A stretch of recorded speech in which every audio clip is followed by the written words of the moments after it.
ஜெயந்தி வந்துருச்சு. கிருஷ்ணருக்கு பிடிச்ச தட்டையை வீட்லயே எப்படி சிம்பிள் அண்ட் ஈஸியா பண்றதுன்னு பார்க்கலாம். அதுக்கு ஒரு 1/4 கப் அளவுக்கு பொரிக்கடலை எடுத்து நல்லா ஃபைனா பொடி பண்ணி வச்சுக்கோங்க.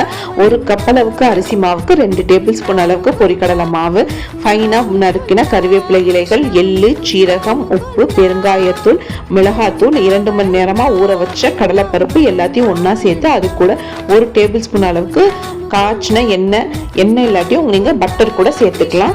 எது சேர்த்தனாலும் நல்லா தான் இருக்கும். சேர்த்துட்டு கொஞ்சம் கொஞ்சமாக தண்ணி ஊற்றி சப்பாத்தி மாவு பதத்துக்கு பறிஞ்சுக்கோங்க. இந்த பதம் கரெக்டாக இருக்கும். நம்ம சின்ன கோழி கொண்டு சைஸில் நம்ம உருண்டைகளை உருட்டி நான் எண்ணெய் கவர் இருந்துச்சு அதில் நான் இப்படி மாதிரி ப்ரெஸ் பண்ணிக்கிட்டேன். நீங்கள் ஈர துணியில் கூட பண்ணலாம். நல்ல ஒரு மூடியை வச்சு இந்த மாதிரி ஒரு தடிமண்ணில் நம்ம அழுத்தமாக எடுத்துக்கலாம். ஒட்டாமல் நமக்கு கிடைக்கும். நல்லா கிறிஸ்பியாக வர்றதுக்கு நம்ம தட்டை முதல்ல எண்ணெயில் சேர்த்துட்டு ஒரு 5 நிமிஷம் போல் பொரிய விட்டு எடுத்து தனியாக வச்சுக்கோங்க.